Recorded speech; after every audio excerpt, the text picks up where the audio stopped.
In the first year of Adrian's affair, Isabel kicked his mistress into the pool. The man simply held her waist and whispered in her ear soothingly, "Just a little, mistress. Why are you so angry? You know I love you." For the next 2 years, Isabel slapped mistresses in public, paid them off with money, and even sent them to the police station. Until Adrian brought back a young girl who looked extremely similar to her, cherishing her day and night. Isabel locked the girl directly in the attic. But Adrian brought a group of people and threw her into the pool. "If you don't hand over Lila today, I'll drown you here." In the pool, Isabel was pinned down by 2 large men, her head constantly being forced underwater and then dragged back up. The pool water in December was as cold as ice, stinging her whole body. "You're treating me like this for a little, mistress? Adrian, is this what you call love?" Water droplets constantly slid down her face, her fox-like eyes red-rimmed. "Isabel, she's different." Different? She was indeed different. For 3 years, she didn't know how many mistresses she had dealt with. Those who had rumors with Adrian, those who appeared in hotels, and those who didn't know the immensity of heaven and earth and came to cause trouble at the villa. Adrian had always been indifferent. He would even coax her for days because he had angered her. Only after this Lila appeared did Adrian stop coming home, taking Lila with him every day. Reporters even photographed them dating and traveling abroad several times. The most outrageous time was a few days ago. Adrian brought her back to the villa and spent the entire night with her in their marital bedroom. "So what? She made me unhappy. What can you do even if I throw her into the sea?" Isabel looked at him defiantly, but her trembling fingers showed that she was just gambling. She was betting that Adrian still loved her. Adrian's dark eyes dimmed slightly. "Then don't even think about escaping this pool today." As soon as he finished speaking, 2 bodyguards pressed Isabel down into the pool. Water entered her nostrils, and she coughed violently as she was pulled up. Adrian sat in a chair, tapping his thigh with his index finger, his eyes only filled with indifference. "Not only will you not escape from here, but your cat, your best friend, everything you cherish, I will make them disappear." Isabel's eyes widened as she looked at him. The next moment, a bodyguard grabbed her cat. Her pupils constricted, struggling. "Let me go. You said that if I wasn't happy, I could deal with those people as I pleased. I also said, you are not allowed to touch Lila." Adrian moved his hand. "Throw it in." The cat's screams entered Isabel's ears, and she looked at Adrian in disbelief. Then the bodyguard pressed her into the water again. "Adrian!" The moment Isabel yelled out, she was pulled up. "The person is in the attic." The moment the words fell, Adrian led everyone away quickly. "Sonny." Isabel walked towards her cat step by step, but when she picked up the cat, she found that it wouldn't move anymore. She trembled as she felt its pulse. It had stopped beating. Water droplets mixed with tears kept falling. Isabel carried her cat and walked out of the pool step by step. If she hadn't said it today, Adrian would have really killed everyone around her. She lost the gamble. But why? They had clearly loved each other for 8 whole years. She had been by Adrian's side since she was 15. At that time, her parents passed away, and everyone in the Ning family avoided her like the plague. Later, Adrian appeared, because her parents had saved him. When he had just secured his position as the head of the Caldwell family, he took her to his side. For 12 whole years, Adrian spoiled her like a princess. Whatever she wanted, she didn't need to ask. Adrian would arrange for it to be delivered to her. If anyone made her unhappy, Adrian would teach them a lesson for her. If anyone gossiped about them being too close, Adrian would soothe her, saying that what's his is hers and what's hers is his. Later, she fell in love with this man who was 6 years older than her. But Adrian would tell everyone that he had fallen in love with her first, giving her all the security she needed. On the day they registered their marriage, he promised to love her forever. Until 3 years ago, many women appeared around Adrian. She became like a madwoman, constantly causing trouble for the women around Adrian. Mrs. Caldwell told her, "It's normal for a man to have a few women around him. You shouldn't look at how many women he has. You should see who can stay by his side all the time." Isabel began to endure, because for so many years, Adrian had indeed always loved her. But Lila's appearance made her realize that things had changed. Because this girl looked so much like her. Her appearance, her personality, and most importantly, Lila was young, only 20 years old. Young girls were the most deadly. Isabel walked back to the villa, soaking wet and pale-faced in the cold weather, her lips equally pale. She expressionlessly held Sunny and picked up her phone. Mr. Peterson, the divorce process is completely finished. Please help me cancel my account directly. In a week, the account cancellation process will be completed. A week later, it would be her birthday, also a new beginning for her life. A month ago, Isabel tricked Adrian into signing the divorce agreement. At that time, he was busy coaxing Lila, and didn't pay attention to what he was signing at all. Today was the last day of the divorce cooling-off period. Isabel gave Adrian one last chance, also one last chance for herself. Adrian had abandoned her, so this time, she didn't want Adrian either.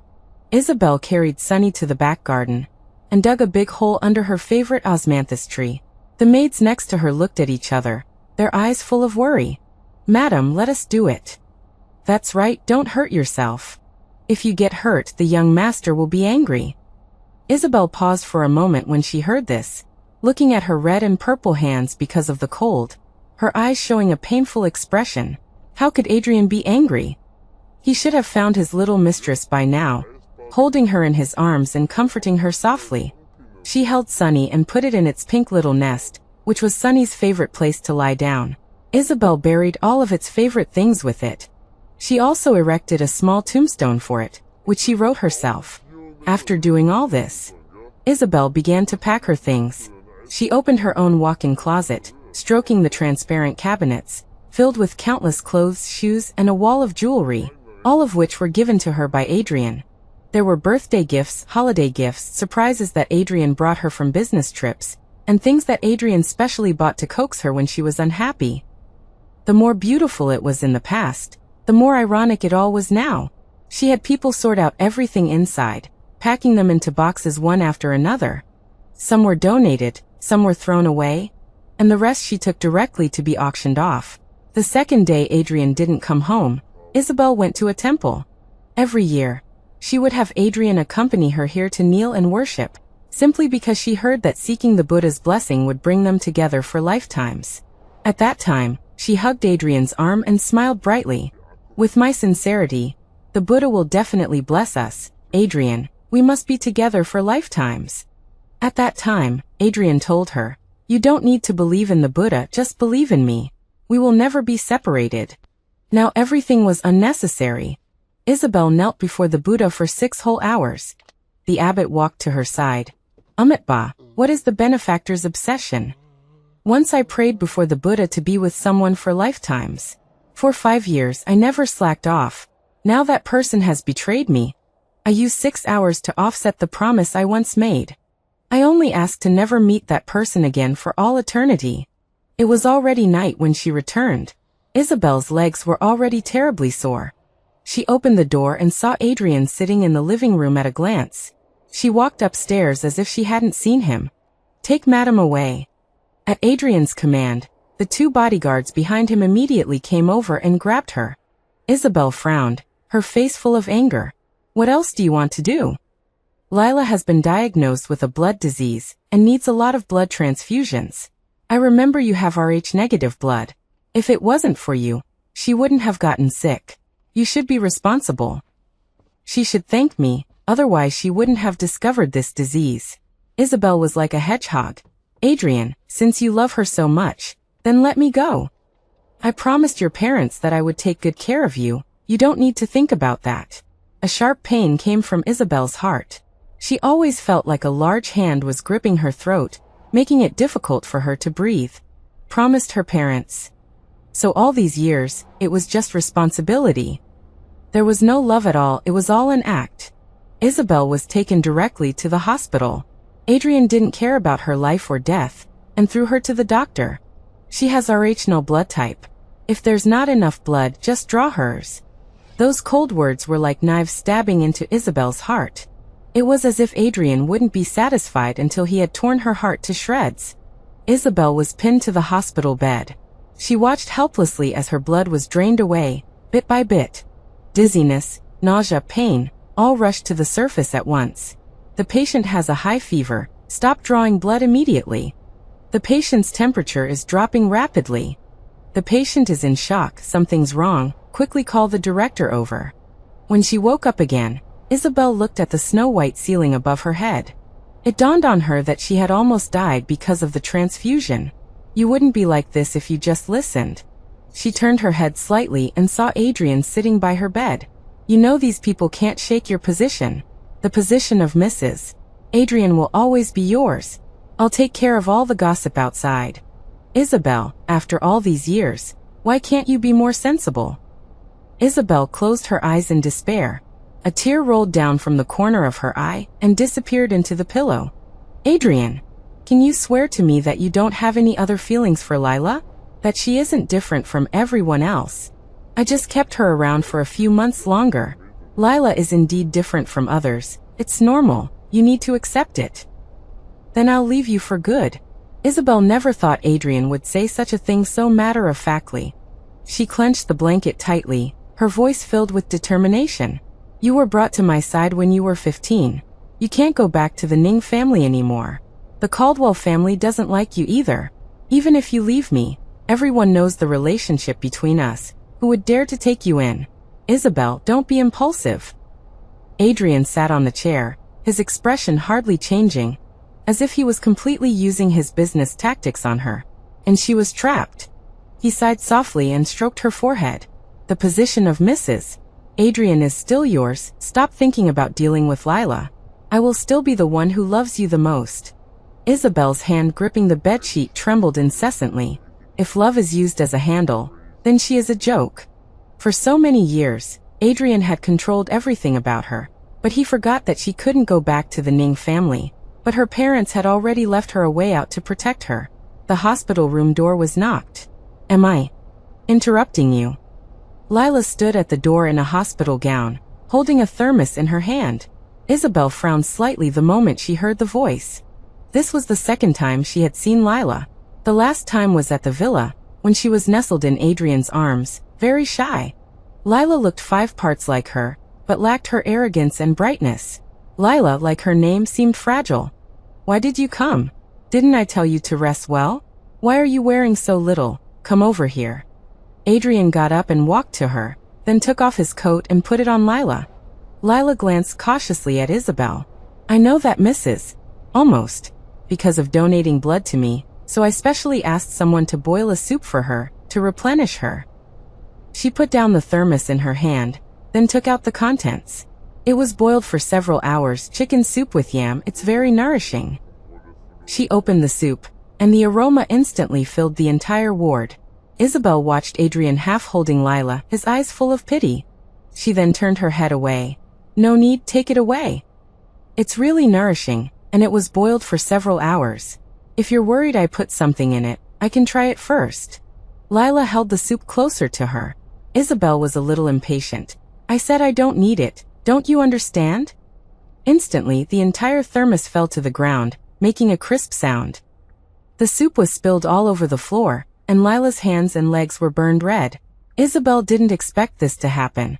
She opened her lips slightly, wanting to say something. Why did you scare her? Adrian hugged Lila and shouted at her, his eyes filled with heartache as he looked at Lila. You knew she wasn't feeling well. She kindly came to bring you soup, but you had to scare her. You just have to make trouble, don't you? Since you're so unwilling to drink this soup, you're going to kneel down and eat all of this off the floor right now, and apologize to Lila. Isabel's words were swallowed back again. She didn't mean to. Adrian could see that, but he was still punishing her for Lila's sake. Forget it, Mrs. Didn't mean to, and she never liked me in the first place. I was just trying to be nice. I won't come next time. Lila whispered in his ear, but Adrian looked at Isabel with a serious expression, even with a hint of disgust in his eyes. Did you hear that? If you don't do this today, I don't mind sending you to the Caldwell family's old mansion to receive family law punishment. Isabel sat on the hospital bed, forcing out a smile. Caldwell family law, death or injury. Adrian had suffered it once for her, and didn't get better for half a month. Now for another woman he was going to use family law on her. But she couldn't get hurt. She was leaving here soon. If something happened now, It would be very difficult to leave later. She had no choice. Isabel got out of bed little by little, clenched her fists and slowly knelt on the hot soup, then grabbed the chicken and yam on the ground and put it into her mouth expressionlessly. Miss Lila, I'm sorry. Adrian, everything is as you wish. Lila came to find Isabel on the day she was discharged from the hospital. Miss Isabel, I think you should be very clear about it these past few months. Adrian no longer loves you. Lila was wearing high-end custom clothing, as if her entire body was revealing that Adrian had prepared it for her. Completely different from that day in the ward. So, Isabel looked at her calmly. I know that I look a lot like you, and I know that Adrian has had many women around him, but I also know that I am one of the few people he has kept around for a relatively long time. Lila smiled. I hope you can withdraw. Isabel chuckled. He and I are legally married. Whether I withdraw or not is not up to a mistress like you. Even if he doesn't love me, I'm still Mrs. Adrian. What's the point of that? As long as I say a word, Adrian will stand up for me. Don't break your heart, and then hurt your body, right? Isabel just glanced at her, and then left. Lila wanted her position, and what she despised most was this position. It didn't matter. Anyway, she would be leaving in 3 days. Whoever wants his love can have it. When she returned to the villa, she found that Adrian had brought Lila home. She was very sensible and went straight to the guest room. The intimate sounds of them next door seeped into Isabel's heart little by little. She took a deep breath and got out of bed and walked to the balcony. Suddenly, she saw that the osmanthus tree in the garden was gone. Sunny's tombstone was also gone. Isabel panicked instantly. She confirmed it several times, finding that she hadn't seen wrong. She ran downstairs in a panic, almost bumping into a servant holding water. Madam, what's wrong with you? Isabel ran to the garden, constantly muttering. What's going on? How could it be gone? Who did it? When she got to the garden, the osmanthus tree had been dug up, leaving a huge pit. The surrounding soil had been turned over. Isabel searched round and round. Where's Sunny? Who took it away? Her voice attracted many servants. Where did Sunny go? Madam. It was the woman the young master brought who said that Sunny's tombstone scared her. She ordered someone to dig up Sunny's grave and throw it away.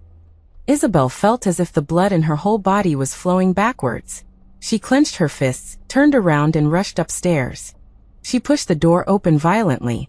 Lila had just come out of the shower. Isabel slapped her directly on the face. Lila didn't even have a chance to react. Where did you throw Sunny? Give it back to me. Isabel, what are you doing? Adrian rushed out at this time and hugged Lila. I'm telling you to give Sunny back to me. Isabel roared. Why did you move things in the garden? Why did you have someone throw Sunny away? Lila's eyes were red and tears kept falling. I don't know. Mr. Adrian, you said let me order people to plant the flowers I like. I didn't expect there to be a cat buried there. It scared me so I really didn't mean to, I'm sorry. Isabel, aren't you being unreasonable enough? It's just a cat. Do you have to bully Lila like this? Adrian completely protected the person beside him. Isabel's heart skipped a beat. Just a cat. Sunny had been with her for almost 10 years. It was the only gift she had personally chosen for herself. A family member she had personally selected. Adrian had always known how important Sunny was to her. But now Adrian was telling her it was just a cat. Isabel's heart grew colder with each passing second. Apologize. Adrian roared at her. Why should I? Disbelief filled Isabel's eyes. Since you won't apologize, you'll be held responsible for that slap. Adrian's icy words were like sharp knives. Guards, take the madam downstairs and make her kneel at the entrance and slap herself until she apologizes. Isabel was taken away by the bodyguards. The crisp sound of slapping echoed throughout the villa. Her face quickly became swollen and red, blood trickling from the corner of her mouth, but she remained silent. She had given Lila 1 slap, and Adrian returned 99, completely killing the Isabel who once loved him. When Isabel woke up, she was lying in the guest room, the injuries on her face already treated. The maid knocked on the door, and came in to bring her medicine. Madam. Don't call me madam, I'm not. The moment she opened her mouth, the pain on her face made her frown. The maid wanted to say something, but Adrian appeared behind her. Go out, I'll take care of the madam. Yes. The silence in the room was unnerving. Isabel sat up in bed, clearly not wanting to stay here any longer. Sit here properly and drink your medicine. Adrian seemed helpless with her, then added, You're always so proud, why can't you lower your head a little? Lower her head? When she first discovered Adrian's affair, she had gone almost crazy. Later, she lowered her head, tolerating the existence of the mistress, tolerating these people who didn't know the immensity of heaven and earth coming to her door, tolerating dealing with Adrian's flirtatious companions. But what had her tolerance gotten her? Adrian's intensification. Adrian, we've known each other for 12 years. If you don't love me anymore, let's end this relationship with some dignity, instead of constantly humiliating me. Leave, that's all you know is leave. Isabel, it's normal for men to have a novelty for other things, why don't you understand?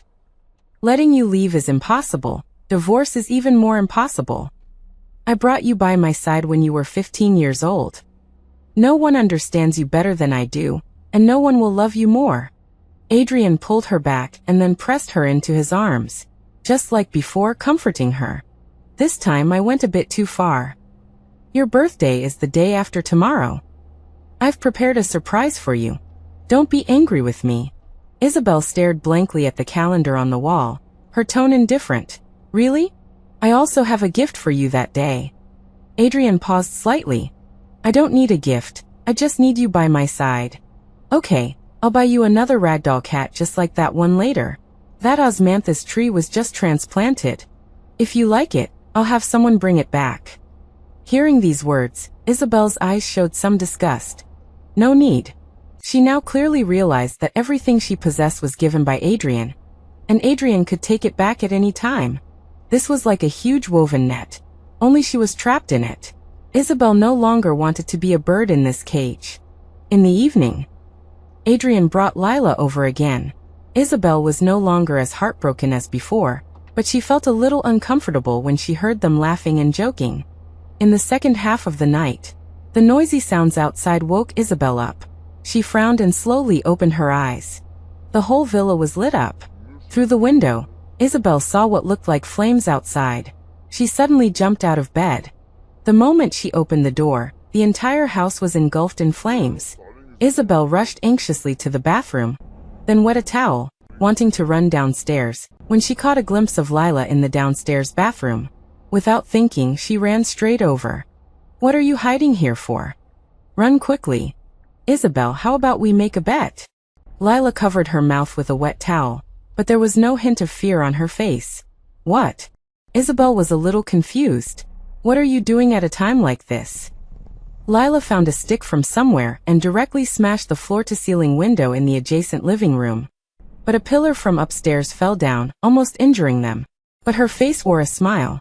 Let's bet, Adrian will risk his life to save me. Isabel was pushed out by Lila. Huge debris fell down, blocking the gap perfectly. She turned back in shock, finding Lila standing inside. A smile on her face, which then turned into a look of horror. Why didn't you save her? Why didn't you come out together? The belated Adrian was filled with anxiety and anger when he saw this scene. The look in his eyes when he looked at Isabel even carried a hint of disgust. Isabel wanted to explain, but he didn't give her the chance. You what? Isabel, I always thought you just had a lot of small tempers. In the face of right and wrong, you were at least sensible. I didn't expect you to be so cruel. I'm telling you, if anything happens to Lila today, you won't have an easy time either. Adrian looked at Lila inside, and rushed in anxiously, the bodyguards next to him unable to stop him at all. Isabel stood there, watching Adrian rush in regardless of everything. Flames soared into the sky. The entire villa was engulfed in flames. Young master, it's too dangerous. Quick, you guys quickly connect the water pipes. Quickly protect the young master's safety, and have the fire department come over quickly. For a moment, Isabel felt her ears ringing. The movements of the people around her seemed to slow down. She watched Adrian hugging Lila tightly, smiles appearing on their faces at the moment they embraced. At this time, her face was covered in dust, several places on her body were blackened, and there were minor scratches on her legs and arms. People around her would accidentally bump into her due to being busy.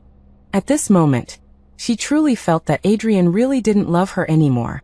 Once upon a time, Adrian would be heartbroken by even the slightest injury to her, and would reprimand her for her carelessness. She would just pout and say it was nothing, but he would worry for a long time. Now she was standing in front of Adrian, covered in injuries, but he was rushing to another woman. Lila had won, and she had lost. Isabel turned and walked away slowly, limping. Everything behind her was no longer related to her. The fire ended with Lila being rescued and Adrian seriously injured. As Adrian's current wife, Isabel had no choice but to go to the hospital. Only after arriving at the hospital did she find that Adrian had already woken up, sitting in a wheelchair, his expression grave. "You still know to come. Lila is in a coma to save you." "Isabel, when did your thoughts become so vicious?" Isabel looked at him, her tone indifferent. "Adrian, she saved me just to bet that you would go in to save her, so she pushed me out, understand?" The moment Adrian heard these words, a look of surprise flashed in his eyes. In the next second, he said even crueler words. "Is that your excuse? You've disappointed me too much. Even if she did that, she still saved you, but you left at this time." "Isabel, I always thought you were kind." "Kind." She was indeed very kind in the past. At that time, Adrian loved her and treated her very well. People in the circle envied her. She never checked up on him, never checked his phone, and never interfered in any of Adrian's affairs. At that time, they trusted each other. But what had all of this gotten her? Affairs, betrayal, one lie after another, countless humiliations. "I was just too kind, so I tolerated your affairs." "Isabel, where are Lila's family members? The patient needs a blood transfusion. Come and sign quickly." The nurse shouted outside in the hallway. The moment Adrian heard these words, he looked at her. Isabel took a deep breath. "I'll go." "Adrian, this is not something I owe you. Nor is it something I owe her. It's just that in this love game, I admit defeat." Adrian looked at her for a long time without speaking. Looking at the Isabel in front of him who wasn't crying or making a fuss, a sense of unease welled up in his heart. But isn't this what he wanted? Isabel just needed to be a stable and well-behaved Mrs. Caldwell. After so many years, how could he really abandon her? He had taken her out of the Ning family's hands back then, and he had planned to raise her for the rest of his life. But why did he feel panicked now that Isabel really didn't care about anything he did? After the blood draw, Isabel felt a little dizzy. The nurse helped her into the ward. She had just sat on the bed when the ward door was slammed open, and before Isabel could even look up, a slap landed on her face. "Do you know you almost killed my grandson?" "Mom, what are you doing?" Isabel covered her stinging, numb face and looked up at the two people before her. Mrs. Caldwell still had that same aloof expression, and although Adrian spoke up behind her, he didn't stop his mother in the slightest. "What's wrong, Adrian? Did you drop a generation?" She sneered. "You." Mrs. Caldwell was about to raise her hand again, but Adrian stopped her. "Isabel, watch your tone. Lila's pregnant." Isabel paused, her hand on her face, her mind reeling. Lila. Pregnant? Her gaze slowly turned to Adrian's face. Looking at this person who was so familiar, she suddenly felt a great sense of unfamiliarity. Not just his face, but everything. "Adrian, is this how you treat me?" Isabel's voice trembled. The moment she saw Adrian rushing to Lila's side without a second glance, she admitted she felt despair. But now, she felt not only despair, but also a touch of resentment towards Adrian. "What do you mean? You can't get pregnant yourself, so you're blaming Adrian?" Mrs. Caldwell immediately began defending Adrian. "I told you a long time ago, being a Caldwell woman means enduring. You've been married to Adrian for 5 years and haven't shown a single sign of pregnancy. Now you want to harm my grandson. Do you really think there's no one left in the Caldwell family?" Isabel stared intently at Adrian, her lower abdomen cramping in pain. "Adrian, what did you say to me back then?" He had once said that he was always careful because he was afraid Isabel would suffer during childbirth. He even said he would never consider having children in this lifetime. But now he had gotten another woman pregnant. Slapping Isabel in the face once again. Adrian was silent once more. She clutched her cramping abdomen, the pain unbearable, but she still stared at Adrian, as if determined to get an answer from him. But Adrian said, "Mom, you go out first. I'll talk to her properly, and make sure she doesn't hurt Lila." "Humph. I told you a long time ago. She's not someone you can underestimate. I didn't agree when you brought her back, and now you've spoiled her so much that she's completely out of control." Mrs. Caldwell radiated dissatisfaction, her eyes filled with disdain. Isabel clenched her fists, cold sweat already breaking out on her forehead. After Lila's doing better, apologized to her. "I'll talk to Mom." Adrian sat on the bed, his tone indifferent. "Maybe I've spoiled you too much these past few years, which is why you're so unrestrained now. Isabel, after Lila's baby is born, I'll give her a sum of money and let her leave, so she won't bother us anymore. But this child must stay. A Caldwell child can't be left to wander." The ward fell silent. Isabel lowered her head, her shoulders suddenly shaking. Then laughter echoed in the room. "Adrian, are you saying I have to help you raise your mistress's child?" She thought she would never cry again, but the moment she looked up, a tear slid from the corner of her eye. It turned out that when a person was completely desperate, tears would fall involuntarily. "You make me feel like so many years of love were a joke. Adrian, were you playing me for a fool?" Adrian frowned slightly. "Isabel, you need to be understanding." "Okay," Isabel replied softly and curled up under the covers. Adrian really thought she was being understanding, and started saying sweet words, as he always did. "Tomorrow is your birthday. I've arranged everything. No one dares to question your status." But all she ever wanted was love, and Adrian didn't understand. She didn't want to say any more. Soon, all of this would be over. She replied Fuyan. "I want to rest." "Then you rest." The door closed. Quiet sobs gradually filled the silent space. Darkness enveloped everything, like a shroud of shame thrown over her, allowing her to indulge for once in her weakness and helplessness. Isabel thought that the thing she regretted most in her life was falling in love with Adrian. "What does 'your identity has expired' mean?" Isabel was about to leave the hospital when Adrian stopped her. She glanced at the information on the screen, remembering that Mr. Peterson in Australia had prepared a new identity for her, and her information here had been cancelled. And today just happened to be the expiration date. "Maybe my ID card expired. I'll get a new one tomorrow." "I'll have someone drive you there then." Adrian raised his hand to look at the time, and said, "Someone will pick you up and take you home later.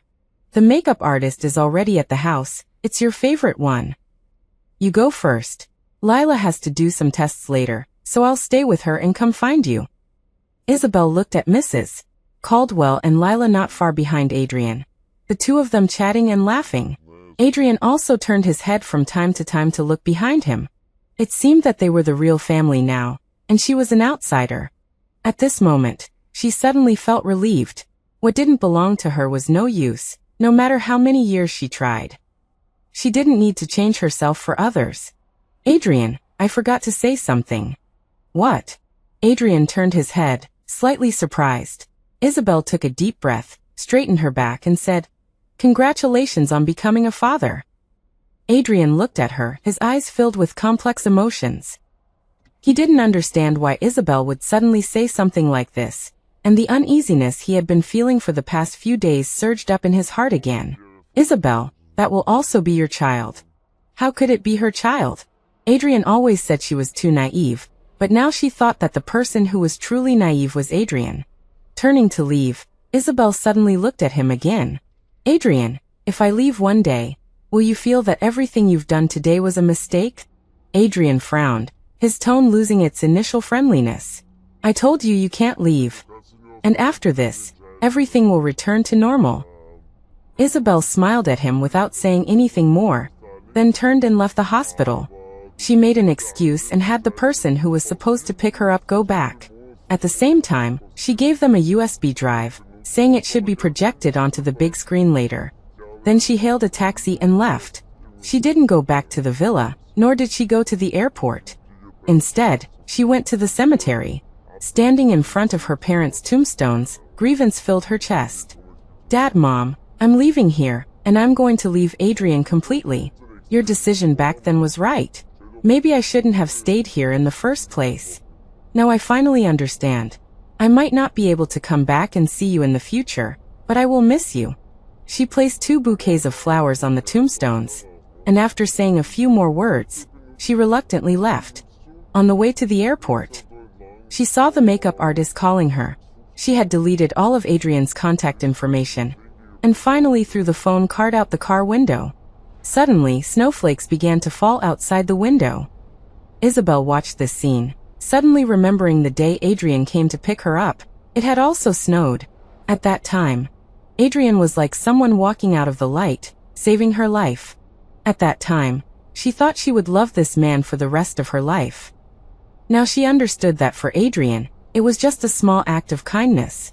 He had spoiled her for 12 years, then taken everything back, and finally said she was too pampered.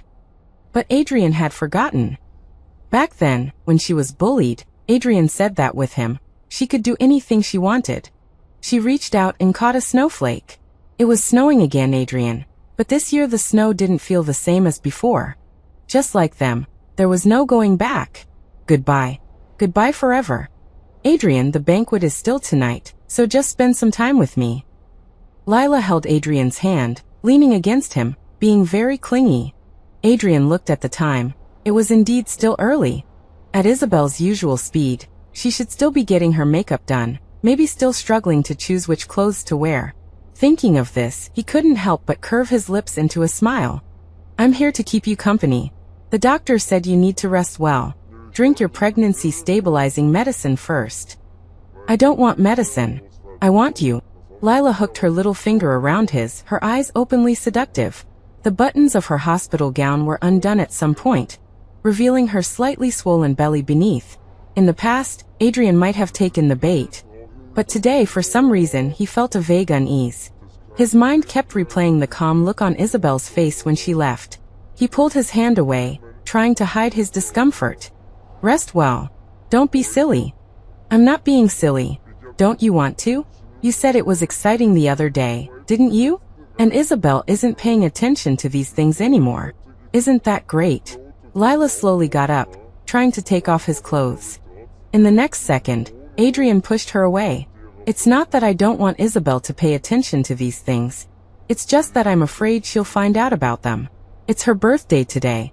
I don't want her to be unhappy. Lila's eyes filled with tears and she said aggrievedly, I know all of this is for Isabel's sake, but I can't help it either. The doctor said that if the baby doesn't feel the presence of its father, it will be uneasy too. Adrian, you do care about me, right? That day you saved me from the fire. Adrian suddenly interrupted her. I told you everything is for Isabel. What about me? Lila pointed at herself, tears streaming down her face. Isabel can't have children. I'm giving her a child for nothing, Adrian. What do you take me for? Just a tool for procreation? Adrian, you love me. If you didn't love me, you wouldn't have gotten angry at Isabel because of me. You're just afraid to admit that you've changed your heart. Enough, Adrian roared. He looked at the aggrieved Lila, but the words of rejection stuck in his throat. But he clearly loved Isabel in his heart. After all these years, it was impossible for him not to love Isabel. Even when he found out that Isabel couldn't have children, he had hidden it for many years with the excuse that having children would harm her body. But Mrs. Caldwell kept urging him, and even tried to find women for him. In the end, he had no choice but to choose Lila, who looked remarkably similar to Isabel. He didn't expect Lila to actually get pregnant, thinking that as long as Lila gave birth to this child, everything could go back to normal. He was doing all of this for Isabel, wasn't he? But the heart that had always beat for Isabel seemed to be really going haywire. Adrian turned his head away, unwilling to believe his own feelings. You stay here in the hospital and rest. Don't appear in front of Isabel during this time. She's in a bad mood lately. I don't want to cause any more trouble. I understand. Lila bit her lip, her eyes downcast, looking especially pitiful. Adrian thought that the banquet must be getting ready to start. So he left the hospital, got into his car, and called the banquet venue, saying that Isabel hadn't arrived yet. He was just about to call the villa to ask about the situation when he received a call from the hospital instead. Mr. Caldwell, something happened to Ms. Lila. Please come to the hospital immediately. At the hospital, Lila was being rushed into the emergency room. Adrian sat on the bench outside, his face grim. When Mrs. Caldwell arrived, she angrily hit him on the back. Don't you know that pregnant women can't be upset? What did you do to make her angry? Did Isabel say something to you? I've said it before, it was a mistake to bring her back to the Caldwell family in the first place. Even if her parents were kind to you, you could have given her a sum of money. Why did you have to marry that girl and cause so much scandal for the Caldwell family every day? Now she's trying to kill my grandchild. If you don't control her, I'll use the Caldwell family's rules to discipline her. Adrian's head was throbbing from her scolding. He rubbed his temples, feeling extremely annoyed. Mom, Isabel didn't say anything. It was me. All right, I'll coax Lila later. All the way here. It would be a lie to say he wasn't worried about Lila, but Adrian still refused to admit that he really had feelings for Lila. Perhaps it was just because her face looked too similar. I'm planning to move Lila to the old mansion. As long as Isabel is around, my grandchild will be in danger. After all these years, she still hasn't learned to tolerate this. She doesn't deserve to be the Caldwell family's wife. I'll handle Lila. You don't need to interfere in this matter. Long ago, he had already told Lila that after she gave birth to the child, he would give her a large sum of money, and then she would leave here and never come back. This was the deal they had made. Mrs. Caldwell didn't know anything about this. After all, none of the women she had tried to set Adrian up with had succeeded. Even the ones that almost succeeded were intercepted by Isabel. It was only now that Adrian had become enlightened, and had Lila, this woman, and a child. Naturally, she wouldn't interfere too much in these matters. Suddenly, Adrian's phone rang. Is it Isabel again? Are you going to tell me that Isabel is more important than the child inside? Mrs. Caldwell said impatiently. Didn't we already give her a birthday banquet? What other trouble is she going to cause? Adrian felt the phone vibrating in his pocket. His mind was in chaos. If he answered the phone now and went to the banquet, there would be no one here for Lila. If something happened to the baby again, then all their efforts would have been in vain. It was just missing one birthday banquet. Once things settled down here, he would definitely spend more time to make it up to Isabel. Thinking this, he ruthlessly silenced his phone. When Lila woke up, the banquet was already over.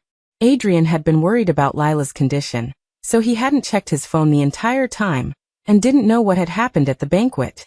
She suddenly opened her eyes and touched her stomach, anxiously asking, "Is the baby okay?" "It's fine. The doctor said you were too emotional, and need to rest well." Adrian stroked her head. Then, "Are you going to leave?" Adrian was silent for a few seconds. No. As long as things stabilized here, he would go to the villa to apologize to Isabel and bring her birthday present. Lila hugged his arm, revealing a happy expression. "Really? Adrian, I knew you wouldn't abandon me. You do care about me." Adrian didn't answer. He looked at Lila in his arms and for a moment, really had a feeling of illusion. Adrian stayed with Lila these past 2 days. Isabel didn't call him or give him any news. He couldn't help but feel anxious, thinking that he would comfort Lila and make her drink the health-restoring soup later, and then go to the villa to see Isabel and deliver her birthday present. But as soon as he reached the door of the ward, he heard Lila speaking in a tone that was different from her usual one. She seemed to be on the phone. The Caldwells are a bunch of fools. They actually believe that this child can be born. If I hadn't bribed the doctor, they would have found out long ago that this child won't last more than 6 months. After Isabel arrived in Australia, she rented a house. The wealth her parents left her was not small, and had been kept in the bank all along. The Nings had been eyeing her parents' property from the beginning. If it weren't for Mr. Peterson keeping it a secret, it would have been divided up long ago. During this time, she bought a lot of furniture and prepared to renovate the house she was renting now. After all, life was her own. When the renovation workers arrived, Isabel helped carry things. She rented a small detached house with a small yard. It wasn't particularly big, but the entire house was very airy, especially the yard, which she liked very much. There was another house next door, but she hadn't seen anyone there since she arrived. After the things inside were set up, Isabel began to move some potted plants. She had already planned it out. She would plant some of her favorite flowers and plants in the yard, and she could also plant some vegetables. Although she hadn't learned to cook yet, it was good to be prepared. When she was moving a relatively large potted plant, a Samoyed suddenly rushed toward her. Isabel's mind was in chaos, and she subconsciously threw down what was in her hands. The potted plant made a loud crashing sound. At the same time, a clear, stern voice rang out. "Sunny, stop." It wasn't just the dog that stopped, but also Isabel. She stood there, her mind somewhat blank. Sunny? Had she heard correctly? "Sunny, come here and apologize." As he spoke, the Samoyed ran to its owner behind him, and then followed its owner step by step. Isabel stared at the Samoyed, blinking. "You weren't scared, were you?" "I'm so sorry. Sunny is seeing a stranger for the first time. It probably just felt curious and ran toward you." Isabel then came back to her senses and looked at him. She was stunned at first glance. The man was wearing gold-rimmed glasses. His whole person was fair and exuded elegance. He had a faint smile on his lips, and you could see that he was mixed race, exuding a noble feeling. Isabel had seen many good-looking people, but this was the first time she had seen someone so good-looking, and with such a presence. "It looks like you really were scared. I'm so sorry. This is my contact information. I can compensate you for any losses." The man handed over a business card. "My name is Vincent." "It's okay, my name is Isabel. I was just surprised that your dog is called Sunny. I used to have a cat with the same name." "Is that so? What a coincidence." Vincent was also a little surprised. He suddenly frowned. "You're injured.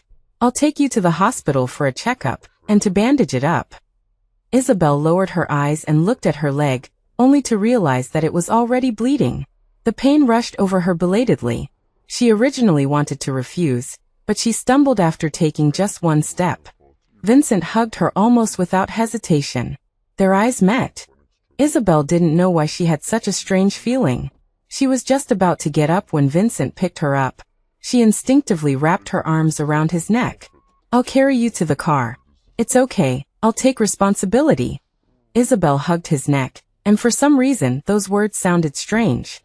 Sunny circled around them, looking down with slightly red ears, subconsciously tightening her grip, which made Vincent think something was wrong. "What's wrong? Does it hurt a lot?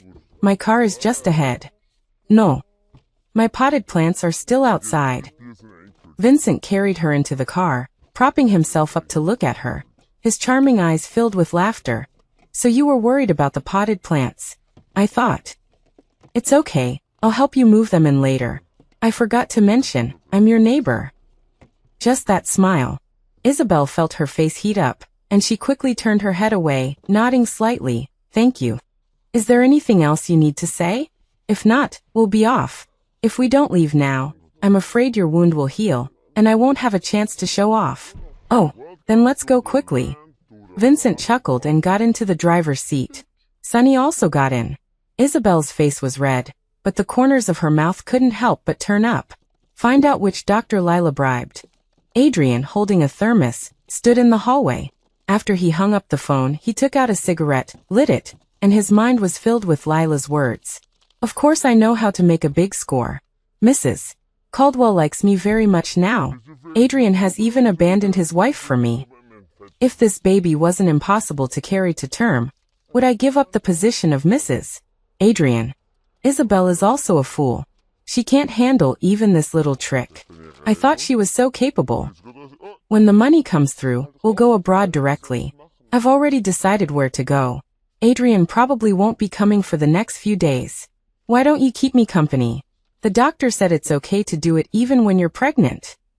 His face darkened, and he threw the cigarette on the ground and stepped on it. Half an hour later, Adrian sat in the chief doctor's office. Dr. Miller stood next to him, head bowed, hands clasped in front, looking very nervous. "Mr. Caldwell, is there something wrong with Ms. Lila? How much money did she give you?" Dr. Miller looked up the moment he heard this, his eyes filled with fear. The next second, he knelt on the ground. 30,000, Mr. Caldwell, I know I was wrong, I really didn't mean to. Miss Lila said that if this was exposed, I would be finished. She said her child was very important to the Caldwell family, so Adrian gripped the report in his hand, his face cold as frost. Keep talking. I told her that the child couldn't be saved, and she said that she would blame the abortion on the madam so that you wouldn't blame us. She also said that as long as it was done, she would give me another 200,000. Adrian slammed his hand on the table, and Dr. Miller lowered his head even further. Very well, what a good plan. Without thinking, he took Dr. Miller to Lila's ward. Lila was lying in bed playing with her phone, looking quite happy. When she looked up and saw Adrian, a smile immediately appeared on her face, but it paused slightly when she saw Dr. Miller beside him. Adrian, why are you so late? I've been missing you. Adrian stared at her with dark eyes, his handsome face devoid of any expression. Lila was about to reach out and take his hand when Dr. Miller knelt down beside her. Miss Lila, I really don't dare to help you frame Mrs. Adrian anymore. I will return the 30,000 you gave me intact. The smile on Lila's face instantly froze. What nonsense are you talking about? I've already told Mr. Caldwell everything, Miss Lila. You should admit your mistake. Dr. Miller was too afraid to say anything more. A panicked look flashed in Lila's eyes. She grabbed Adrian, her tone earnest. He's lying, Adrian, you have to believe me. I really didn't frame Isabel Gia. Is that so? Didn't you say that this child wouldn't survive for more than a few months? Didn't you say you were going to blame the abortion on Isabel? Didn't you say you were going to make a big score? Adrian pulled his hand away. Lila collapsed onto the bed the moment she heard this. How could this be? How could he have heard? No, I was threatened, Adrian. They took a fancy to me, forced me, and then forcibly took me. If I didn't listen, they would hit me. Lila knelt on the bed, her eyes filled with tears, looking extremely pitiful. It's true, Adrian, you have to believe me. They did it all. I didn't mean to lie to you either. They forced me to serve them both. What do you want me to do to let me go? Lila pointed at Dr. Miller on the ground. Adrian pinched her chin, completely devoid of the heart-aching expression he used to have. His eyes were filled with only coldness and sarcasm. Lila, you are the first woman to lead me around by the nose. If it weren't for the fact that your face is a little like Isabel's, I would have gotten rid of you long ago. I'm telling you, I will get back all the grievances Isabel has suffered here. Lila was completely desperate. She cried and screamed, begging Adrian to spare her. Her stomach started to hurt at that moment, and then blood flowed out. She covered her stomach, her face full of pain. It hurt so much. Adrian, save me. Adrian coldly shook her hand away, looking at Dr. Miller. Save her life, don't use any anesthesia. Okay. When Mrs. Caldwell arrived, the child was completely gone. Adrian, what did you mean in that message? What do you mean the child couldn't be saved in the first place? She looked at Lila, who had just come off the operating table, and her entire being felt unwell. This child couldn't be saved from the beginning. Lila wanted to use this child to get a fortune from the Caldwell family. Her little lover even said that she had already booked a flight to leave, just waiting for the money to arrive. Mrs.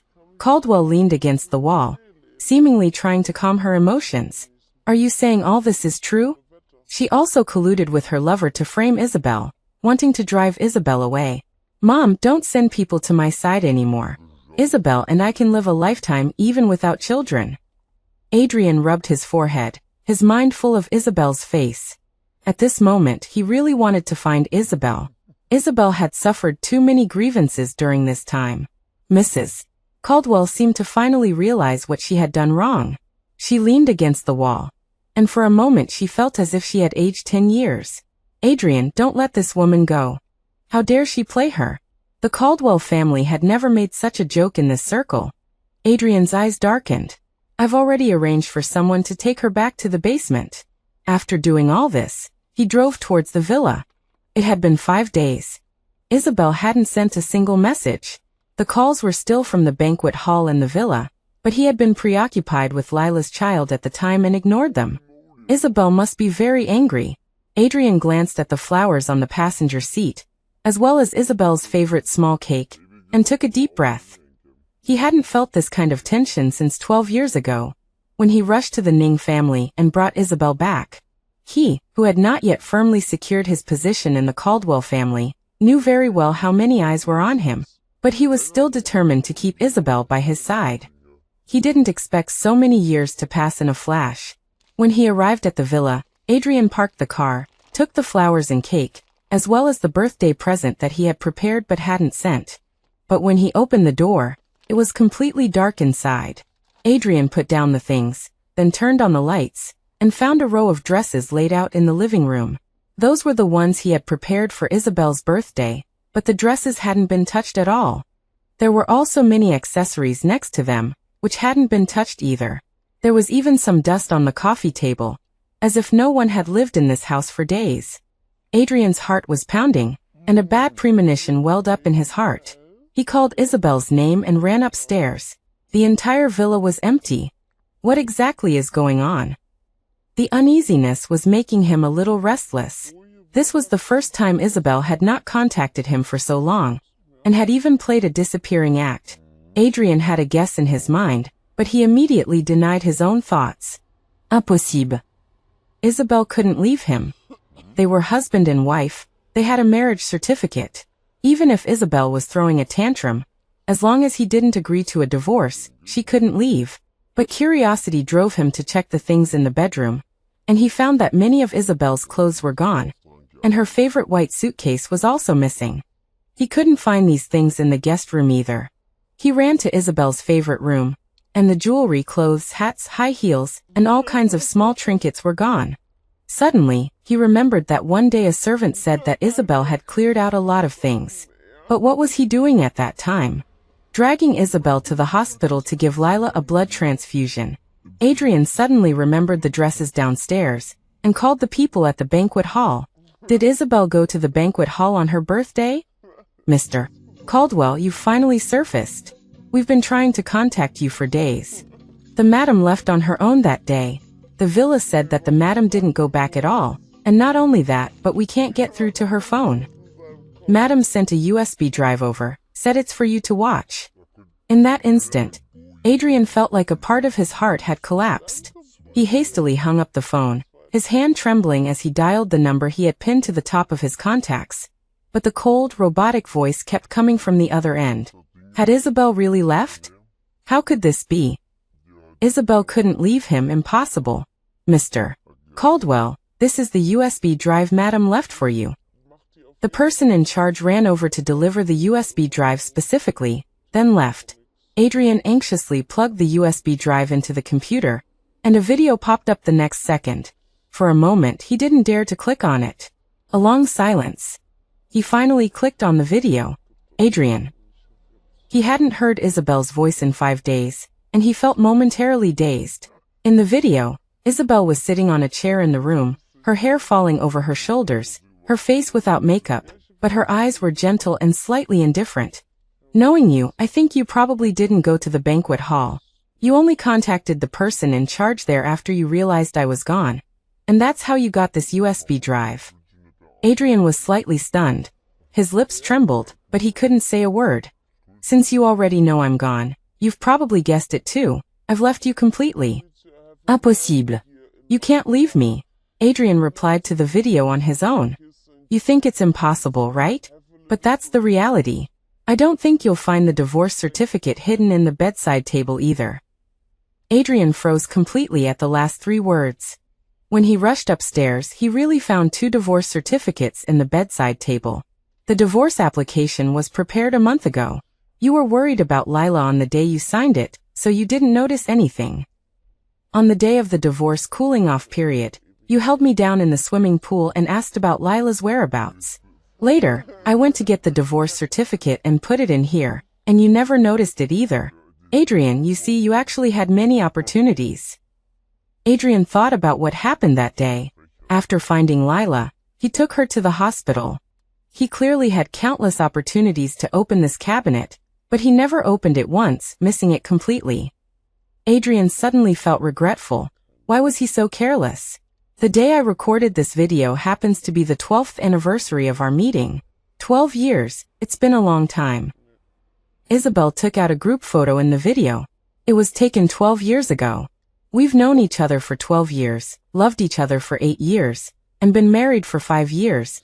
But why did you suddenly stop loving me? I don't understand. I kept looking for reasons within myself. In the end, I could only attribute it to, perhaps I'm no longer young. But why do I still love you? Even though you're older than me. Why have I remained consistent?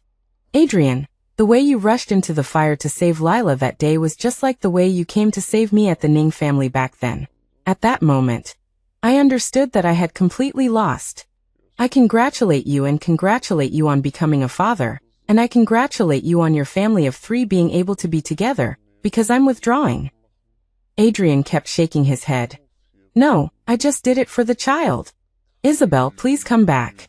Please. A teardrop fell onto the coffee table. Adrian looked at his own tear and finally realized what he had lost.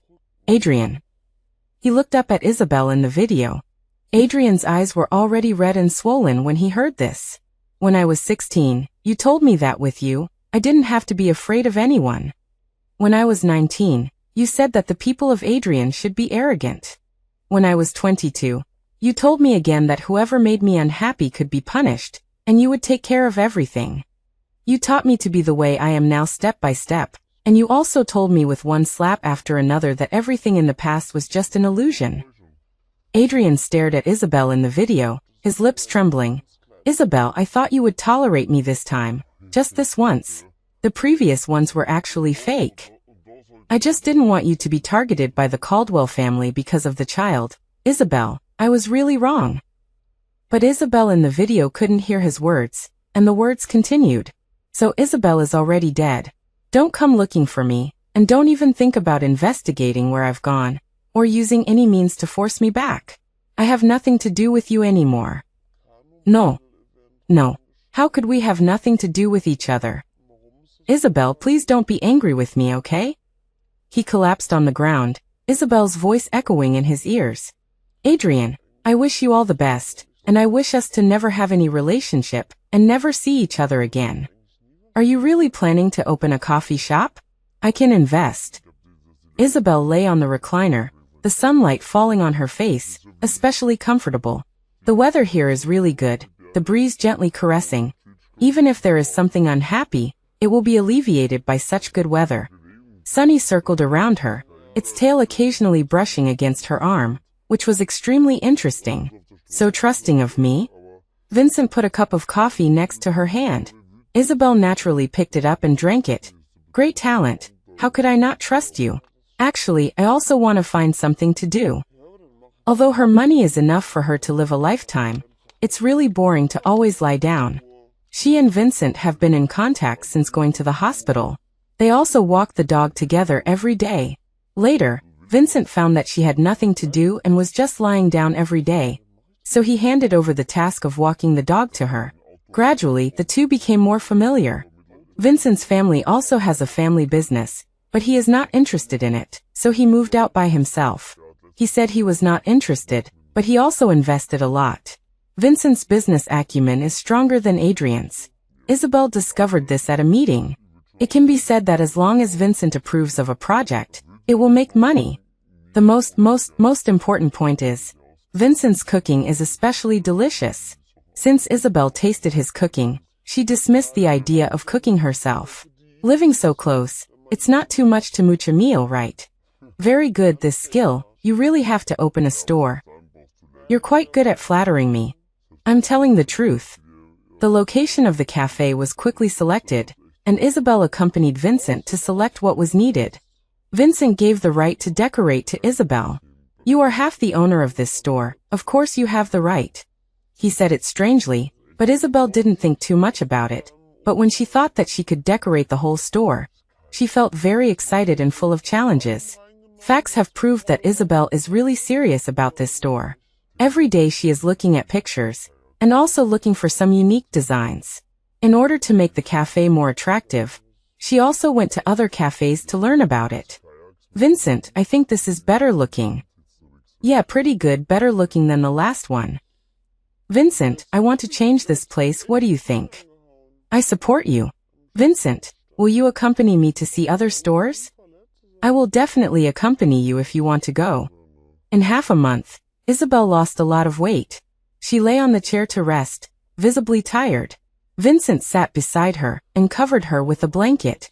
After a long time, he raised his hand and touched her head. Isabel happened to wake up at this time, and Vincent took his hand back the next second. Vincent, I'm hungry. Okay, I'll go back and cook now. He looked at Isabel, who muttered a few words and fell asleep again, and couldn't help laughing. Sunny was nestled beside her, man and dog being very well behaved. The meal was ready an hour later, and Isabel ate a full bowl of rice directly. Vincent, you really cook well. I really want to mooch meals all the time. No need to mooch, I can cook for you any time you want. Vincent put a chicken wing in her bowl. Isabel suddenly froze. During this time, she couldn't help but feel that Vincent had a crush on her, and she would always think about Vincent. But Isabel has been unwilling to accept that she has taken a fancy to another person so quickly. What's the difference between this and a scumbag? You don't have to be nervous, just take your time. Vincent, you.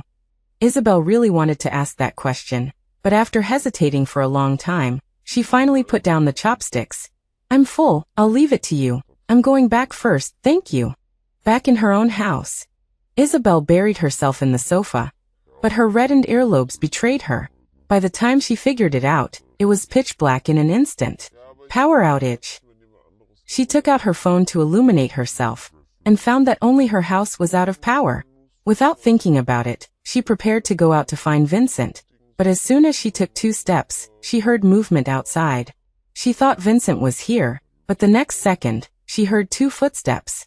Isabel instantly realized something was wrong. She took off her shoes and walked carefully, then took out her mobile phone to send a message to Vincent, thinking that there was a door in her backyard. She planned to run out there, but the 2 people came in first. Isabel turned to leave and heard the 2 people talking. That woman seems to have noticed us. What should we do?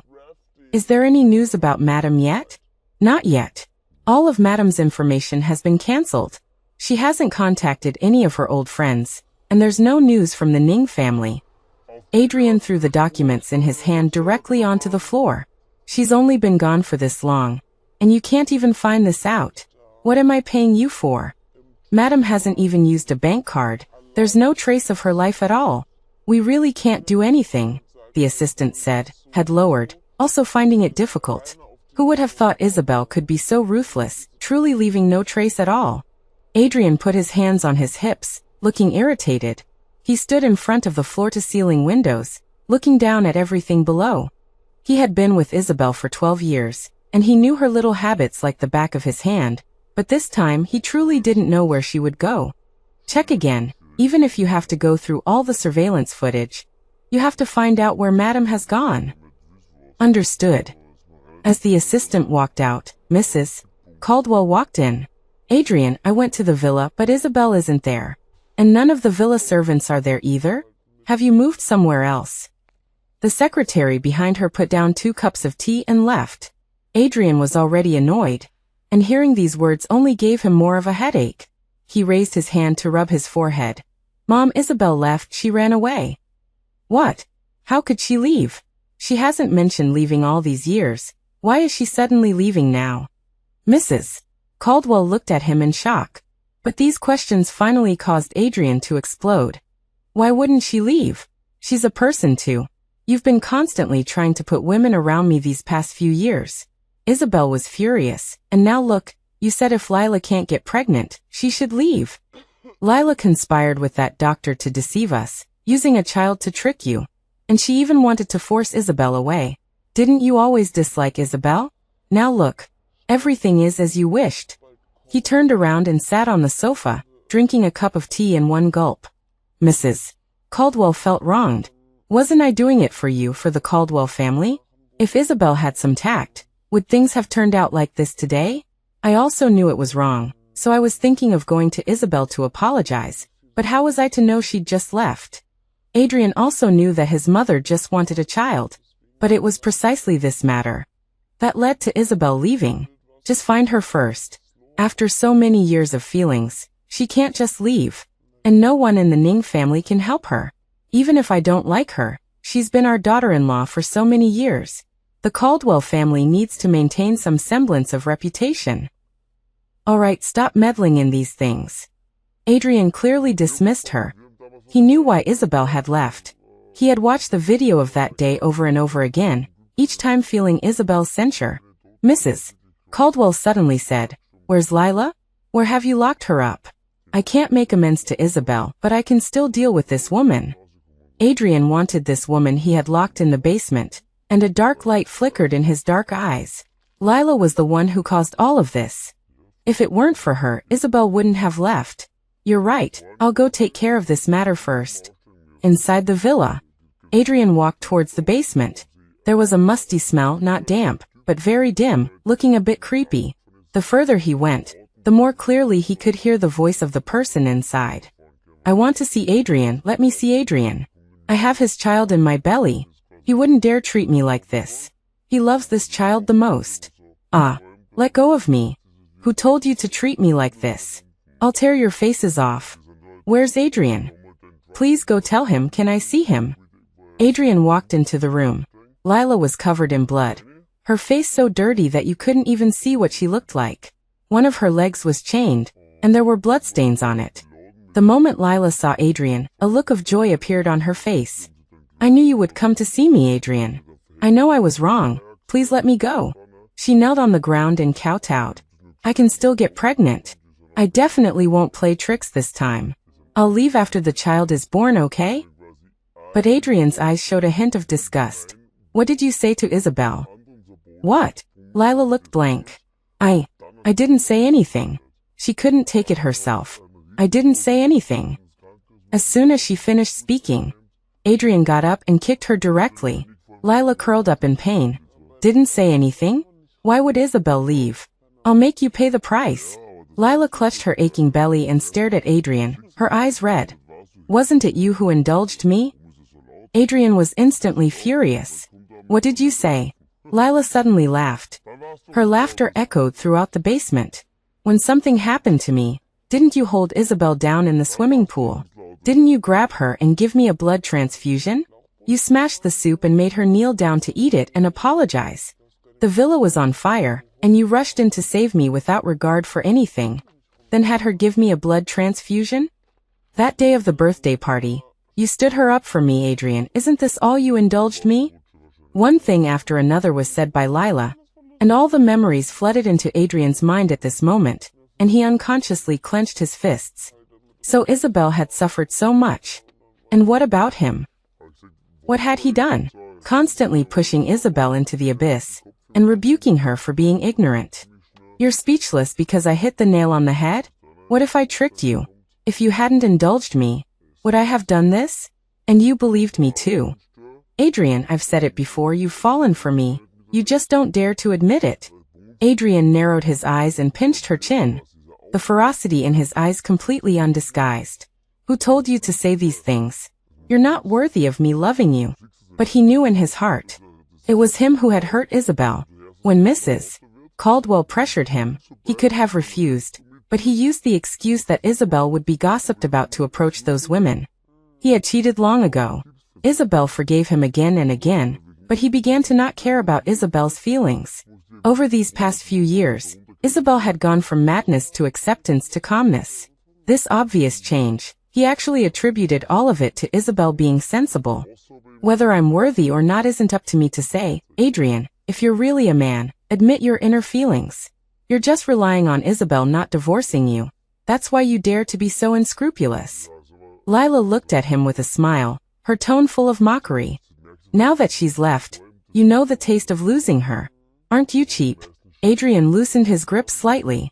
Lila was right. He was just presumptuous, relying on Isabel's love for him to treat cheating as a matter of course.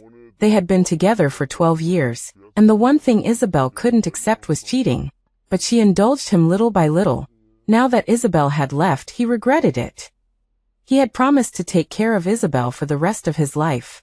But he had lost her. "Adrian, dare to swear that during this time, you haven't been moved by me? Dare to say that everything you did was really just for that child." Lila gradually broke free from his control, then sat up and looked at him. You were calling my name in bed, Adrian. Stop lying to yourself. You've already fallen in love with me. Adrian was silent. Just when she thought her coaxing had succeeded, Adrian got up and stomped on her face. Lila was stunned, and pain spread throughout her body. Even if I changed my mind for a moment, so what? I could never really fall in love with you, and you're not worthy. If it weren't for the fact that your face looks a bit like Isabel's, do you think you could have climbed into my bed? Adrian's tone became increasingly cold. Lila was unwilling. But Isabel has already left. Wouldn't it be better for you to be with me? Isabel can't have children. I can give you children. You're worthy. Adrian increased his strength, and Lila cried out in pain. I will find Isabel, and you, I will make you suffer here. All the suffering Isabel went through. I want you to pay it back without missing a single thing. Before Lila could react, two people suddenly appeared, dragged her up, and walked all the way towards a pool. It was only then that she felt fear. No. No, you can't treat me like this, Adrian. Her cries for help echoed inside. Help, help, I'll never dare to again. Adrian, Adrian. Adrian stood motionless in place. The bodyguard next to him handed him a towel, which he took, his eyes filled with disgust and loathing. As soon as he walked out of the basement, the assistant ran over. Mr. Caldwell, there's news about Madam. In the hospital. Isabel was lying on the edge of the bed, dozing off. Vincent on the bed was leaning against the headboard, looking at her with gentle eyes. He raised his hand to touch Isabel's face, recalling the events of that day, still feeling faintly afraid. If Isabel hadn't hidden well, if he hadn't seen the message in time, the consequences would have been unimaginable. That day, two black men secretly cut Isabel's power lines, causing the blackout. Both were carrying guns, making it clear this was more than just a simple robbery. Vincent noticed something was wrong at Isabel's house from his own place, and was about to go check when he saw the message Isabel had sent. He immediately called the police. Then he tried to sneak in from the yard. As soon as he opened the garden gate, one of the men spotted Vincent. He reacted quickly, tackling the man to the ground. A gun fell out, and Vincent grabbed it, pressing it against the man's forehead, calmly asking about Isabel. The man didn't know. Vincent knocked him unconscious. He took out his phone to message Isabel, and found that she had replied, saying she was hiding in the storage room, and that the two men had guns. Isabel was aware of the entire situation. Vincent breathed a sigh of relief. He had dealt with one person, and the other should be easier. But the other man was smarter than Vincent had anticipated. Perhaps not seeing his companion he had secretly hidden. Vincent planned to get Isabel out of the storage room first. As they were about to exit through the garden gate, they ran right into the man. The man raised his gun directly at Isabel. Without thinking, Vincent pulled Isabel into his arms, and they took cover. Gunshots rang out in the vicinity. Vincent didn't dare take any risks, as Isabel was by his side. He couldn't let her find another place to hide, as the other man could wake up. He looked at the gun in his hand, ready to take a chance. Are you scared? He whispered to her. Isabel shook her head, then nodded. A little, but it feels exciting. Vincent smiled slightly and said, Crouch down, close your eyes if you're scared. Gunfire continued. Isabel closed her eyes in fear. Vincent watched their surroundings. He wasn't careful enough and was hit by a bullet, fortunately not seriously, just a graze.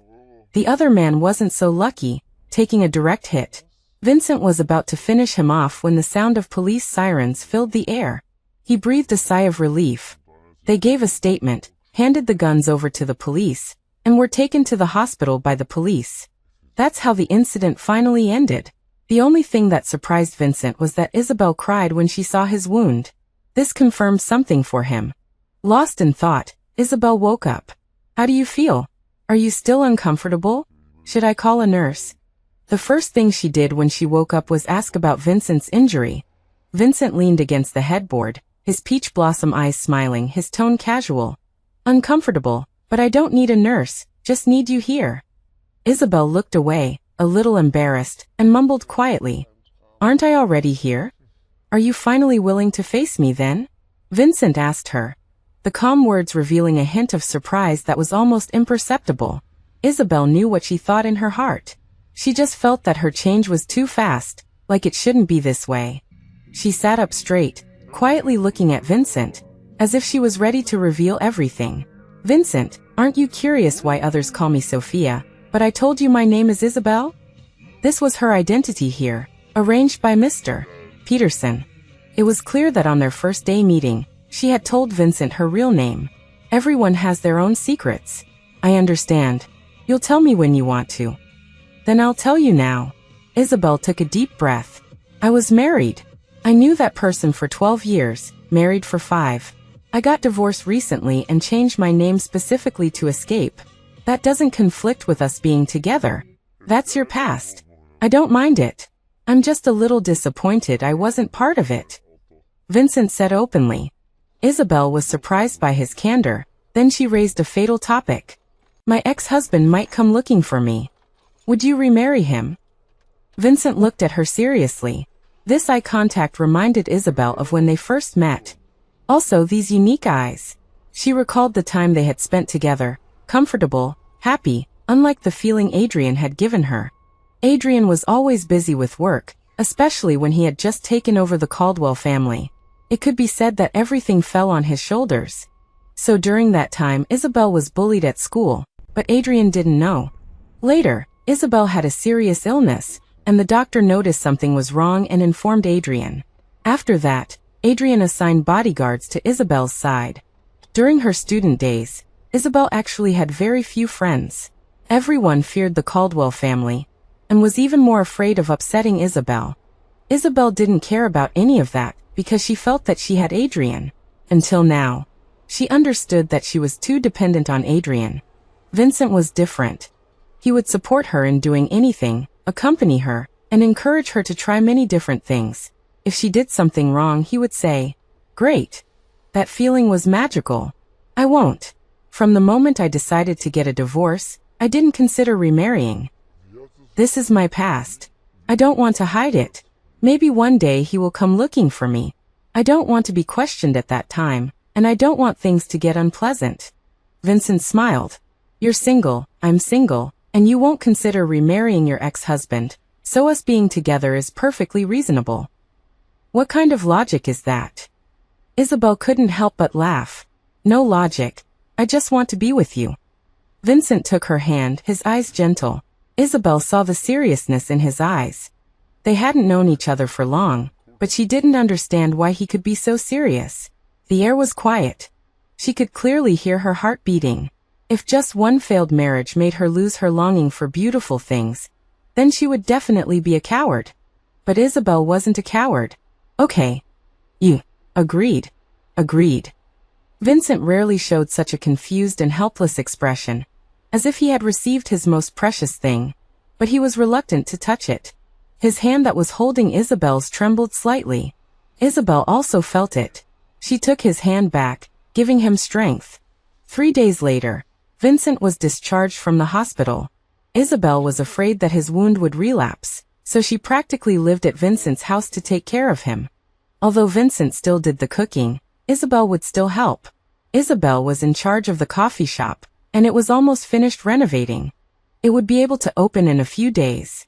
Isabel had never felt so fulfilled, as if everything was getting better, even to a higher level. Sonny, don't jump on Papa. Lying on the sofa, she instantly sat up and grabbed the big marshmallow that was trying to rush towards Vincent. Sonny was extremely aggrieved by the shouting. It sat on the ground, ears drooping, innocent eyes looking at Isabel. How many times have I told you? Your dad is injured right now. You're so fat, jumping on him is going to kill him. Be good. Wait until you're thinner to jump, okay? Sonny tilted its head, looking at her blankly. Isabel sat on the carpet, teaching it. Vincent pulled her up to sit in his arms. Thinking of Vincent's wound, she unconsciously shifted her position. A muffled groan suddenly came from her ear. The next second, Vincent leaned close to her ear. Don't move around. Isabel wasn't a naive young girl. Naturally, she knew what was happening. She calmly and coolly said, I was afraid of touching your wound. Who knew you'd react like this? Vincent pulled her around to face him, raised his hand to pinch her chin, and slightly tilted her head, claiming her tempting red lips without warning. Isabel didn't resist. She just froze for a moment, then closed her eyes and wrapped her arms around his neck. After the kiss ended, both were slightly out of breath. That reaction wasn't intense. Now it's intense. Vincent's voice was low and husky. Isabel leaned on his shoulder, laughing quietly. Sunny circled around them, the scene very happy. The day the coffee shop opened, Isabel was tending to the flowers at the door when Adrian's sudden appearance surprised her.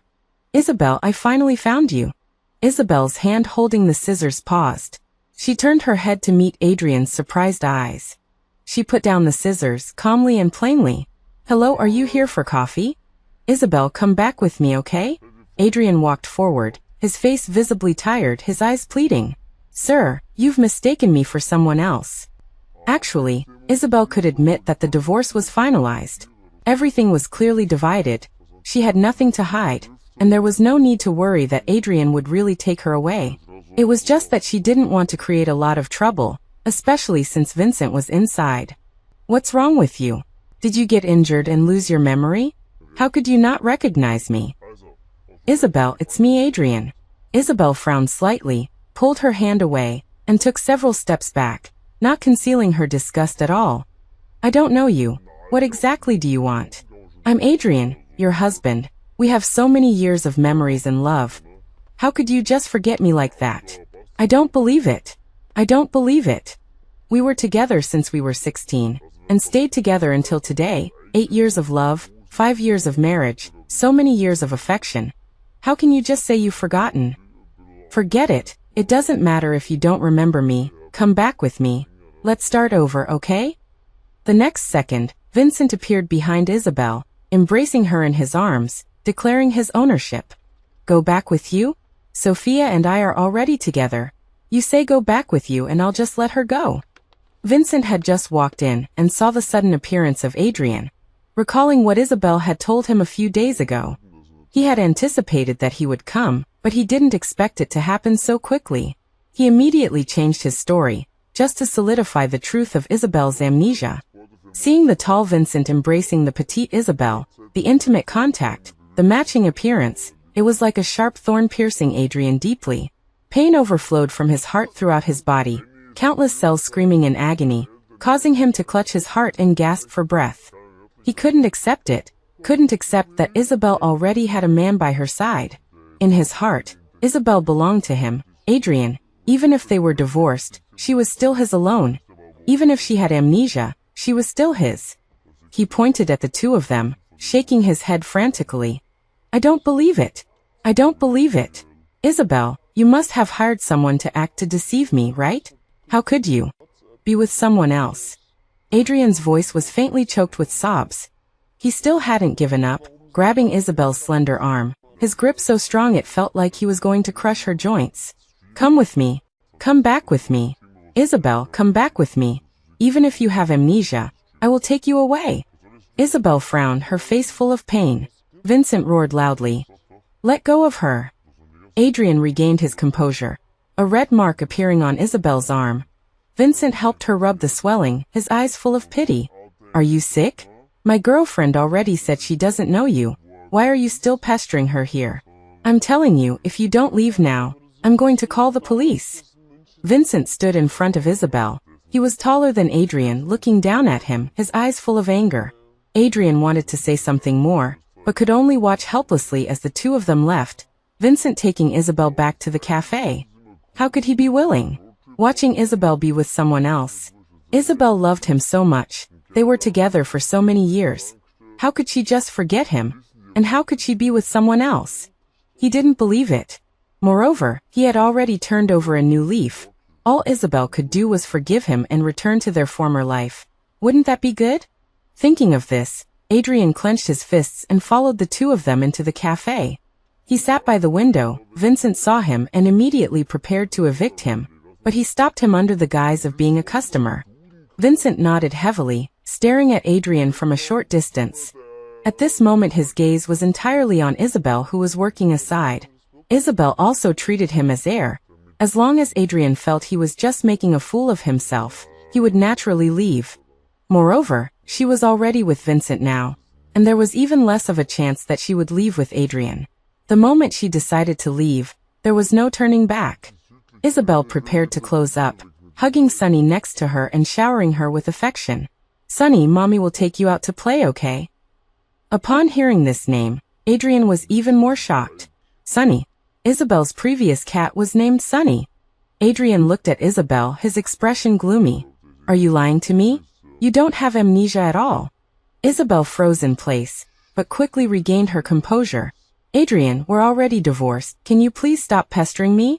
I finally found my own life. Why do you have to appear and disturb me? Adrian looked at her, the tears in his eyes growing more and more abundant. Isabel, do you remember the day we got together? That was the first time I was so happy. In the past, I was pursuing you. Now can you give me one more chance to come back to my side? Isabel gave a cold smile. No need, whether I have amnesia or not, there's absolutely no possibility of us ever being together again. Moreover, Vincent and I are getting married soon. This sentence was like a clap of thunder exploding in Adrian's mind. Married. A chill spread throughout his body. This sentence completely plunged him into an ice cellar. He had never imagined that the woman in front of him, who had once told him that she would be with him for life, would spend the rest of her days with another man. Mary? Are you lying to me? Adrian quickly walked to her side and grabbed Isabel's arm. She shook off his hand. That's right, married, so you can leave now. You can't get married. You can't. He assaulted Isabel's lips, biting her, and tightly hugging her in his arms, as if trying to knead her into his own embrace. Get out. Get away. Blood oozed from Isabel's lips, and she pushed away the nearly frantic Adrian with all her might. Isabel, you can't go, you can't leave me otherwise. I'll die. It's all my fault. I shouldn't have been with Lila. I shouldn't have done so many things that hurt you. I really know I was wrong, really. Don't be with someone else. Don't marry someone else, okay? Give me one more chance. Give me a chance to come back to your side. This time, I will definitely treat you sincerely.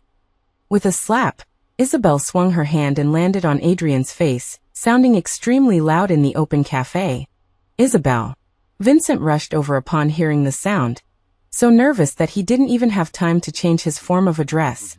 Looking at Adrian in front of him, Vincent raised his fist and heavily punched him on the left side of his face. What are you trying to do to Isabel? After saying that, he tightly protected Isabel behind him.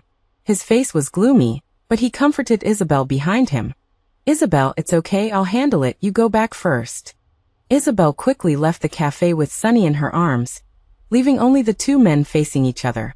Vincent's eyes were full of coldness as he looked at Adrian with uncontrollable anger. Since you decided to be with another woman, you should never disturb Isabel's life again. What are you doing here again? Pretending to be deeply in love. You hurt her countless times, then gave her a sweet treat. Do you know that because of the hurt you caused her, she has nightmares day after day, and can't sleep peacefully every night? Adrian, I feel sorry for her. I want to give her a home. And the person we least want to see, the person who hurt her the most, is you, who once said you loved her the most. Adrian froze in place, his hands slowly drooping to his sides. It's not like that, it's not like that. I love her, I love her. He murmured to himself, not knowing what to say. When the truth was revealed before him, all explanations seemed particularly pale. If you really feel sorry for her, then let her go. Don't disturb her life anymore, okay? Adrian looked like he had lost his mind, his eyes dull. He walked out of the store, looking at the warmly decorated cafe. The disappointment in his heart accompanied by bitterness made it difficult for him to express. He was really wrong. From beginning to end, he relied on her love and did many, many things that hurt her. And when he thought about those things again, he wanted to slap himself. The next day, when he wanted to come over and take another look at Isabel, there was a sign hanging on the store. For transfer. Looking at these two words, they pierced his heart. Adrian looked for a long time, looking at the familiar delicate handwriting, and lowered his head. Finding Isabel was not a difficult task. He quickly found the second cafe where she had settled in this city. But now he no longer dared to take a step forward. Looking at Isabel's busy figure, the happy smile on her face, he actually felt happy too.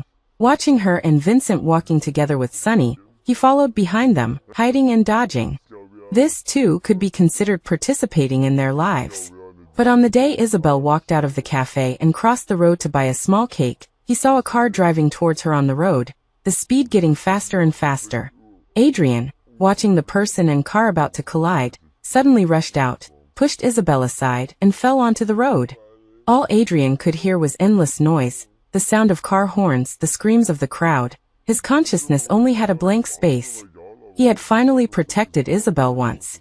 He didn't know how long had passed before he woke up again in the hospital bed.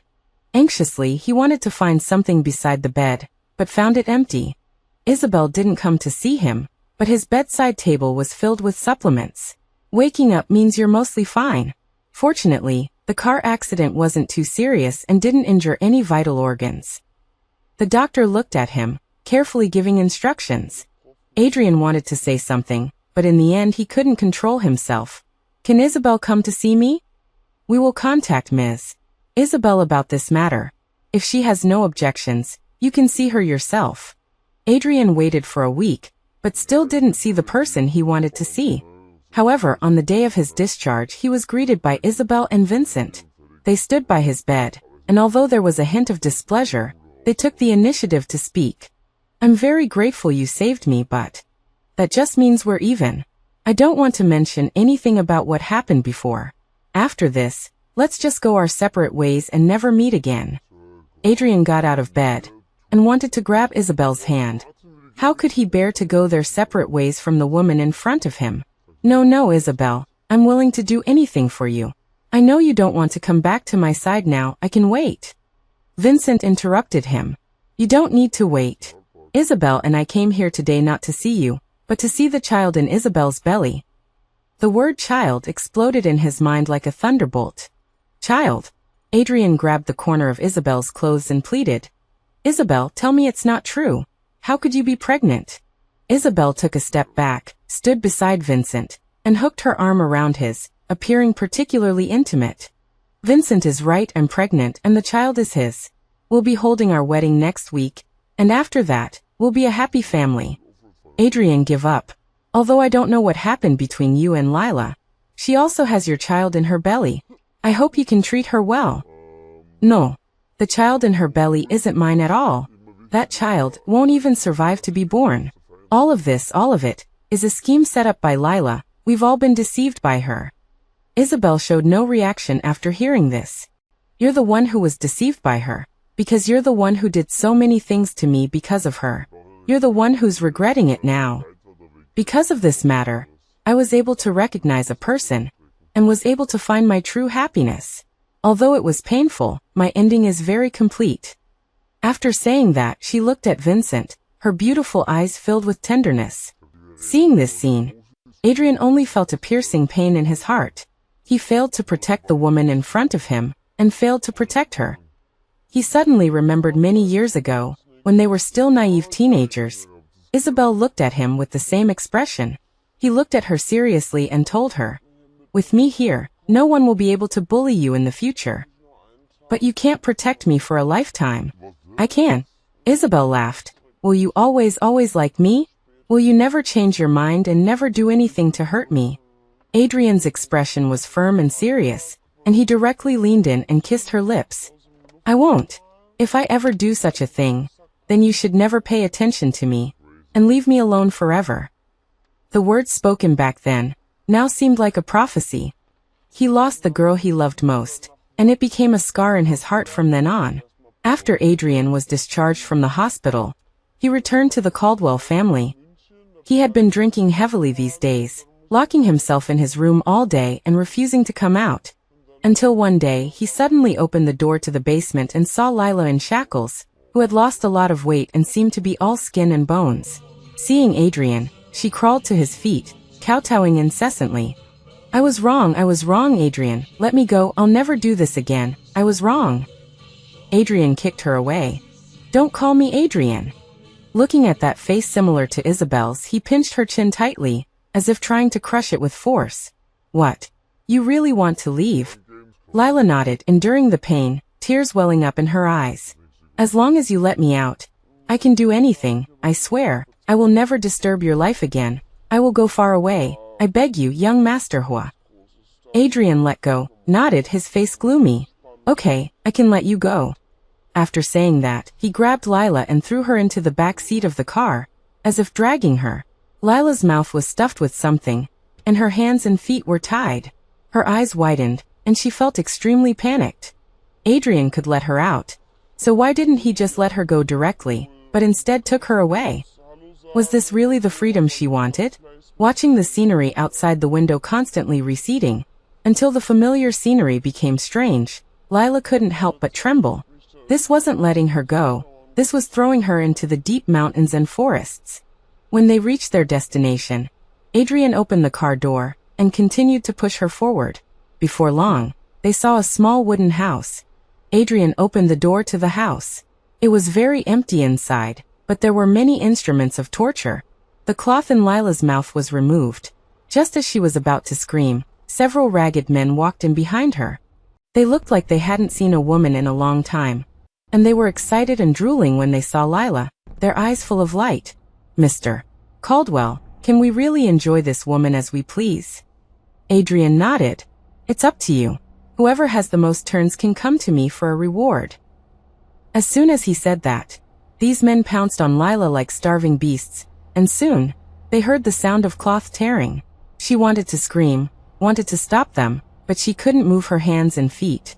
Looking at Adrian, who was watching all this coldly not far away, Lila's voice trembled. Mr. Caldwell, I was wrong, let me go, I will never dare to do it again. This scream was drowned out by the panting of a group of men. Adrian quickly left the place, and hearing the intertwined sounds inside, Lila's painful cries, made him feel much better. Now that Isabel had a new life, perhaps he should really stop disturbing her life as she said. But the memories of the past always appeared in his mind from time to time, appearing in his dreams. He couldn't forget. Looking at the continuous high mountains not far away, Adrian's eyes gradually became dull.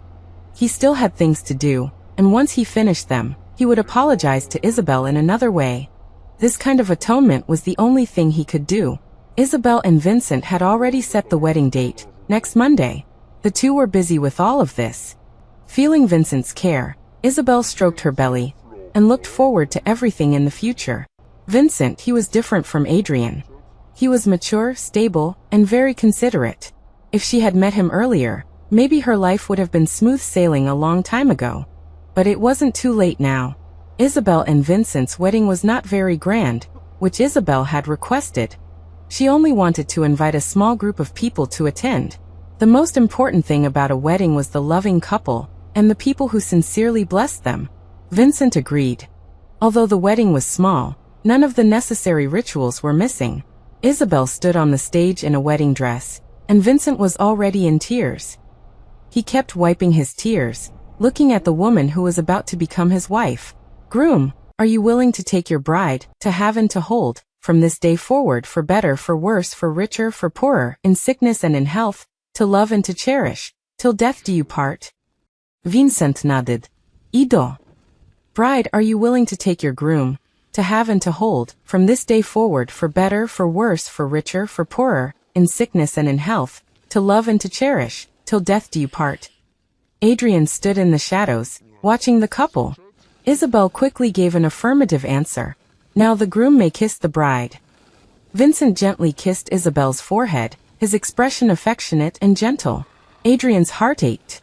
His mind was taken back to the scene of their wedding. Once upon a time, he had also made such a promise to Isabel in front of this group of people, witnessed by friends and relatives. But he still failed to do it. He lost his girl, the girl who had been with him since adolescence. The guests soon dispersed, and Adrian appeared in front of the two. He took out his ancestral bracelet, which was a symbol belonging only to the Caldwell family's mistress. Isabel naturally refused. I appreciate you coming to bless us, but I don't want such a precious gift. Adrian rejected, put away the box, his expression full of regret. I didn't come with any malicious intentions. I just wanted to witness your wedding. I won't bother you again in the future.